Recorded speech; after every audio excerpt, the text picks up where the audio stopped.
Lo primero que quería hacer era presentaros a algunas trabajadoras sociales sanitarias. Porque tenemos necesidad un poco de decir que no somos una profesión muy nueva, ¿no? Y que no somos unos recién llegados a la atención primaria de salud. O sea, contamos ya con más de un siglo. A finales del siglo XIX, estas señoras que tenéis aquí eran trabajadoras sociales sanitarias que trabajaban la mayoría en Estados Unidos y que en vez de cuidar de sus hijos y de sus maridos y limpiar sus casas, que era lo propio de la época, se dedicaban pues a hacer la guerra y salir con pancartas a la calle y preocuparse por los servicios sociales y por los derechos de la gente. Además, estas señoras magníficas dejaron en aquella época también algunos libros sobre trabajo social de casos, social work, que son auténticos referentes para nosotros hoy, y que en aquel momento ellos no nos hablaban de cronicidad, estaban más preocupados por el tema de las infecciones y la tuberculosis y las enfermedades de la época, seguramente, ¿no? Pero son auténticos manuales que hoy en día son referencia para nosotros también. Con esto lo que quiero transmitir es que tenemos una historia en salud. De otro modo, también decir que soy una de las viejas trabajadoras sociales, o antiguas, queda más bonito, de atención primaria de salud. Es decir, llevo tantos años trabajando como existe la reforma de la atención primaria. Empecé en el primer equipo, por tanto, no somos nuevos en los equipos de salud, a pesar de que, como iré comentando, lo social cuesta introducirlo. Una de las cuestiones a las que Pilar hacía referencia es que es verdad, es que lo social es diferente, es que nuestra complejidad, la complejidad social es distinto y en nuestro caso 2 y 2 no suman 4. De todas formas, tal y como voy aprendiendo, me da la impresión del contacto con vosotros también de que en medicina muchas veces las cosas tampoco no suman 4 y que entonces todo esto es como un despropósito y que la complejidad no es únicamente la complejidad social, sino que todo es demasiado complejo y demasiado complicado como para quererlo simplificar. Por ahí voy. Entonces, ¿qué es lo que hacemos los trabajadores sociales o qué es lo que aportamos los trabajadores sociales en salud en concreto? Pues yo diría salvar aquellas dificultades por las que pasan las personas, ayudarles a facilitar esos procesos de recuperación y a facilitar su contacto con el mundo, que no queden absolutamente excluidos por aquella dificultad o por aquella situación que se ha presentado en sus vidas. Lógicamente, para nosotros, si trabajamos en salud, el punto de partida es que tenga una insuficiencia cardíaca o que tenga un EPOC, pero para nosotros la cronicidad es mucho más que eso. Incluso tenemos pacientes que no tienen eso, pero que también son crónicos, ¿no? La cronicidad también es la pobreza crónica, ¿no? La exclusión social crónica, ¿no? Crónica. Y eso también es salud, como más adelante veremos. No nos gusta mucho, la verdad, que nos identifiquen exclusivamente con los servicios sociales y con los recursos sociales, porque entendemos que nuestra formación como trabajadores sociales sanitarios es diferente, porque nuestro currículum es diferente también, porque hemos tenido que aprender de trabajar con vosotros, con los sanitarios, hemos tenido que aprender cómo influye en la salud, en el funcionamiento social de las personas, y a la inversa, hemos tenido que aprender también cómo el funcionamiento social altera los problemas de salud.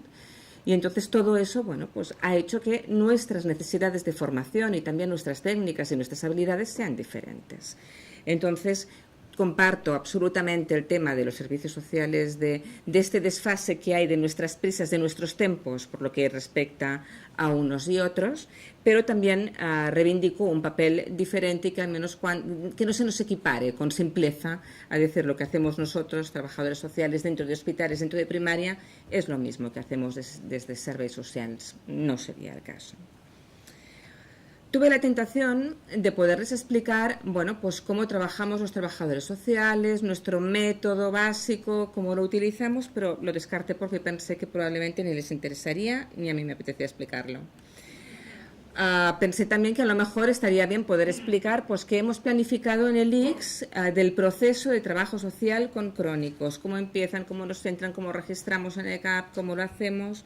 Me quedo más tranquila porque las compañeras han recogido algo del Full Intelligence Activa, que eso era uno de mis déficits que no había recogido, y opté, que nosotros también lo utilizamos, y opté por explicarles un cuento que seguramente conocen un par de personas, he visto por aquí que me lo escucharon hace un par de semanas en otro congreso, pero es que esto va por modas y a veces uno coge una y la mantiene. Pues bien, este es un cuento que habla de la discapacidad. Y a mí me gusta especialmente porque en este cuento lo que veo identificado con claridad es el papel del trabajador social sanitario. Entonces por eso lo utilizo para explicarlo. El cuento se puede adquirir, se puede comprar, recomiendo que lo compren, es largo, yo he hecho una versión muy abreviada porque tampoco no se trataba de esto. Pero el tema es que Lorenzo es un niño al que un día se le cayó un cazo en la cabeza. Y desde ese momento en que el cazo le cae en la cabeza, su vida ya no es igual y se le complica extraordinariamente. Es el momento en que yo digo, tiene un problema de salud o debuta con una discapacidad. En ese momento su vida es tan difícil que todo le cuesta mucho, como digo, el cazo se le encalla en los lugares, le cuesta mucho más trabajo hacer lo que hacen los demás, subir. Y llega un momento en el que Lorenzo se mete dentro del cazo, porque todo le cuesta tanto que decide esconderse y decir, pues no estar ahí. Y inicia lo que llamaríamos un proceso de exclusión social, en el que se produce la paradoja de que por una parte él se esconde, pero tampoco nadie le echa a faltar. Y ahí se queda dentro del cazo. Me gusta pensar que el cuento habla de una trabajadora social sanitaria que un día le pica en el cazo y le dice ¿qué haces ahí? O ¿qué estás haciendo ahí dentro? Y que entonces se preocupa por él y habla con él y hablan de esa discapacidad, hablan del cazo, de cómo es el cazo, le dan vueltas, lo miran, lo estudian, lo pintan.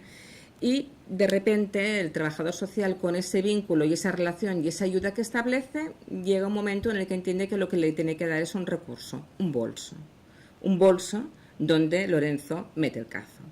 Ese bolso, bueno, está ahí, y ese cazo también, porque la enfermedad crónica nadie la resuelve. Lo único es que este bolso va a permitir que él tenga más movilidad, que se puede mostrar ante los demás, que juegue en el parque, que se lo cuelgue en bandolera y que de alguna manera normalice su vida.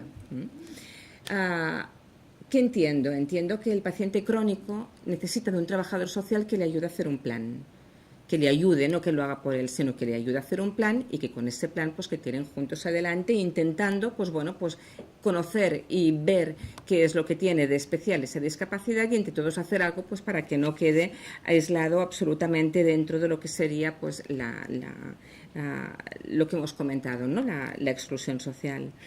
Que los duelos, además, a los que deba enfrentarse, que habrán muchos por la pérdida del trabajo, por la pérdida de amigos, de personas, de relaciones significativas que se puedan hablar, que se pueda tener una estrategia y al mismo tiempo también que se puedan amortiguar los golpes de toda esta situación a base de prestaciones sociales y recursos que también son muy necesarios y que también defendemos. Decía al principio que más allá de la ley de la dependencia, y es porque nosotros siempre hemos trabajado del mismo modo, cuando ha habido ley de dependencia y cuando no la ha habido, cuando ha habido beneficencia, cuando ha habido estado del bienestar, o ahora que volvemos a no tenerla, ¿no? Sería la misma situación. Unas veces trabajando más pues, con organizaciones del tercer sector, otras inventando con la comunidad o haciendo nuevas historias. Es lo último que repito, lo prometo, del Congreso de Salud Mental, pero me gustaría hacer una breve referencia al modelo biopsicosocial, en el sentido de que, como decía Edgar Morin, bien, todos sabemos, ¿no?, que el ser humano es biológico, social, afectivo, relacional, pero en la práctica todo esto es muy complicado. Sabemos que todo está muy imbrincado y que no está separado de por sí, pero aún y así, aquí quería significar que no se trata de una suma de lo social más lo psicológico más lo biológico, sino que realmente es una combinación y es algo realmente complicado. Y que esto, cuando uno trabaja en equipo, tiene su importancia, porque yo como trabajadora social tengo que influir y tengo que modificar el comportamiento y la manera de actuar del médico y la enfermera que tengo al lado. Del mismo modo que yo tengo que incorporar aquel conocimiento que me aporta el médico, lo que me enseña la relación con él y su práctica, e incorporarlo a la mía también, porque de ese modo es como de alguna manera se genera esta actividad de pensamiento mutuo y conjunto que al fin de cuentas pues nos enriquece. De todas formas, el tema, pensaba yo que, claro, una cosa son las sensibilidades que tenemos en los respectivos equipos respecto a lo psicosocial, y hay personas diferentes, con formaciones diferentes, y que quizá uno de los fallos también es que este modelo biopsicosocial tendría que estar mucho más arriba, tendría que estar allí donde planifican, allí donde piensan los modelos y bajar en todo caso en cascada.